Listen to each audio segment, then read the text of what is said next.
Today we're going to be looking at variable expressions, and what this means is that you guys are going to learn how to write and evaluate algebraic expressions. So when it says write, we're going to be looking at the word problem, and you're going to be taking that word problem and writing it as an equation or an expression, okay?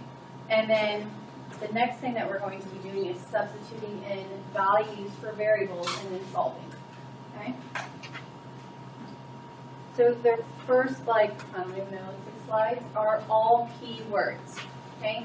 These are very important for you to look at when you guys are writing these expressions, because I don't expect you to memorize all of these. I expect you to, eventually, you're going to be able to do this without even looking at this, but at first, you're going to have to look back at these keywords.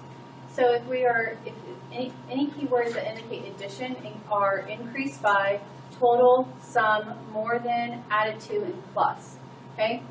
So anytime you see this word, that maybe underline them and put a plus sign above it, okay? Subtraction is decreased by, difference, minus, less than, subtracted from, and fewer than. These three with asterisks, we're going to talk more about in a minute.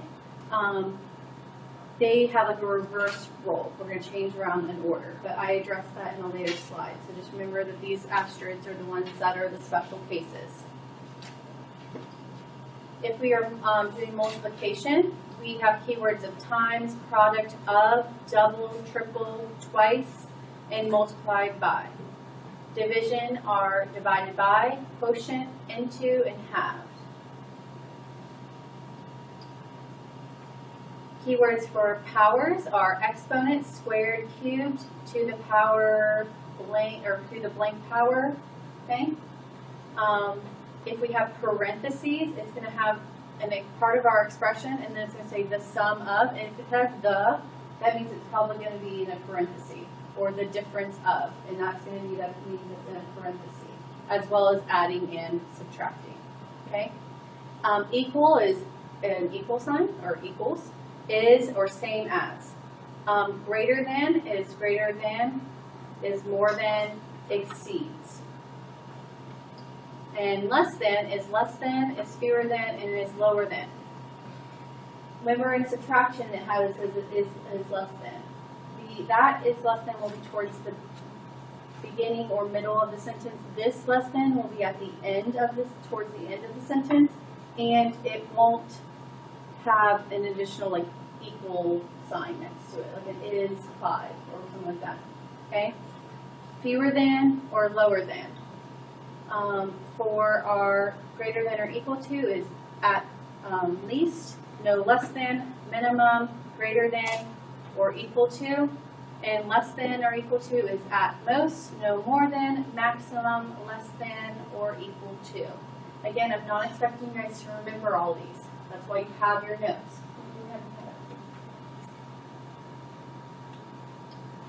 Alright, so how do we write these expressions? The first thing that we do, we look for the key words in the operations. Okay, so you want to read the sentence and underline the key words. Then for addition, the expression can be written in any order. I like to write mine in the order that it's written. It just makes it easier. For subtraction, though, you follow the order of the words in the problem to write the expression. But there are exceptions. Remember those asterisks that we had beforehand? So for example, less than, fewer than, and subtracted from, you are written in the reverse order of the problem. And our first example is like this, and I'll show you that. Multiplication, the number is always written first. So for example, the product of 6 and a number is 5. We wouldn't do x times 6, you would do 6x, okay, equals 5, okay? And for division, you follow the order of the words in the problem to write the expression. Most of the time you follow the order of the words. The only time that is an exception is when we are using these subtraction words here.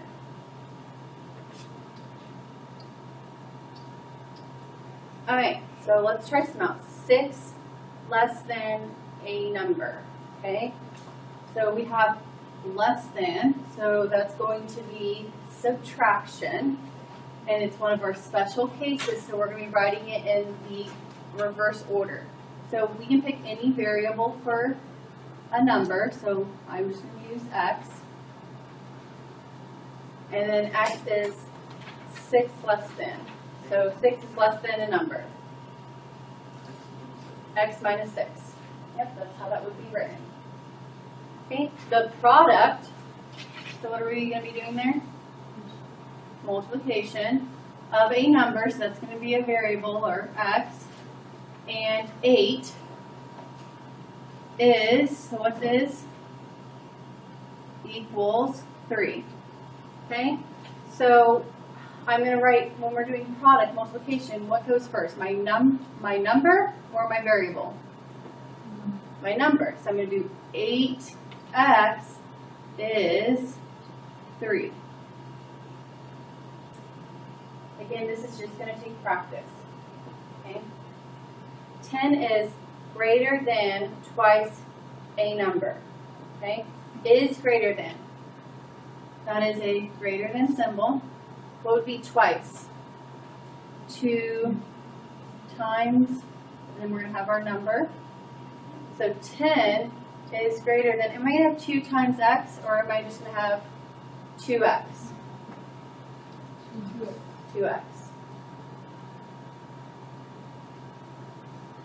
Okay, and that's it. And then our last one. 7 increased by, so increased by is going to be an addition symbol. The sum of, remember we had the sum of, that it's in 2 different places. Sum was addition, and the sum of makes it in parentheses. So I know I'm going to have a parentheses, and then we have a number plus a number squared. What is that going to be? X to the second power, so it's going to be squared, is at most, so what is at most? Let me look back at their notes and see what is at most would be.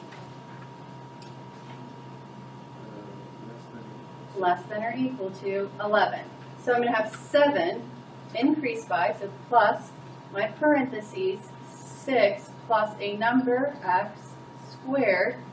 Then we're going to end our parentheses because we get to a equal or less than or equal to 11.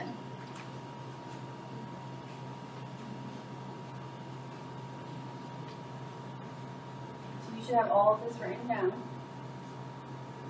in exactly the same way that I have it written down.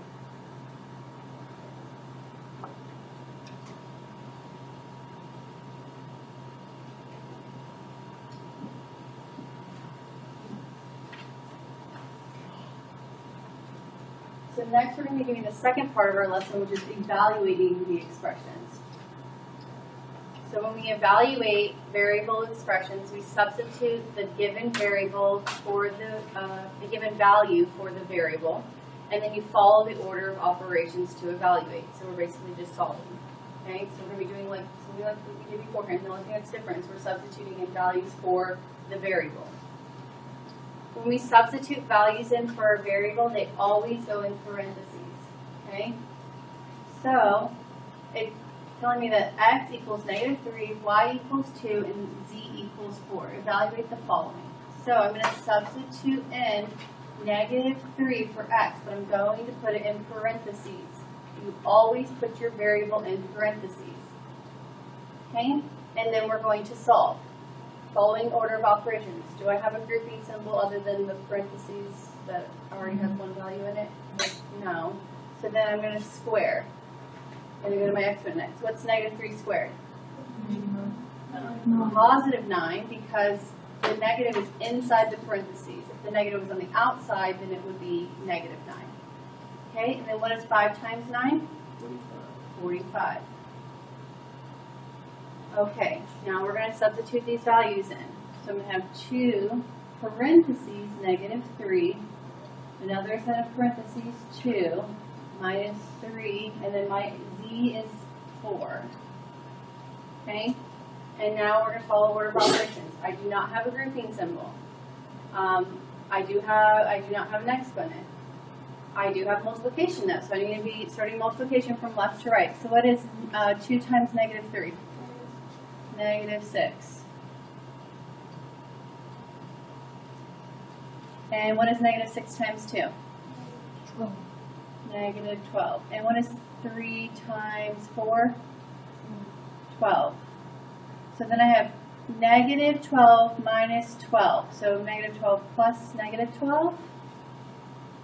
And what's negative 12 plus negative 12? Negative 24. Okay, again, we're substituting in our values. So what is z? 4. And what is x? Negative 3. Okay, so I have two sets of grouping symbols. So I need to do that in the inside first. So it's 2 times 4. 8.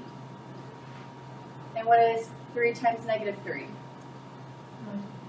Negative 9. Okay, now I'm going to do 8 squared. 64. And the absolute value of negative 9? 9, but we have this negative on the outside, so that negative is still staying there. And then what's 64 minus 9? 55. Alright, so I'm going to be substituting values in for x. What is x? Negative 3. And I'm substituting a value in for y. What is y? 2. And z? 4.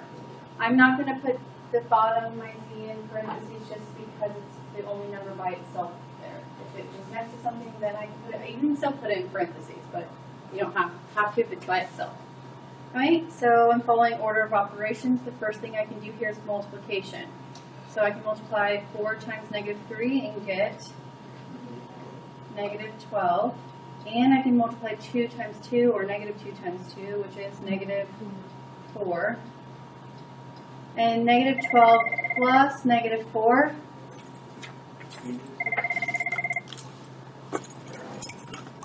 So yes, that would be negative 16 on top. Negative 16 divided by 4. Negative 4. Okay. So that is the notes for today.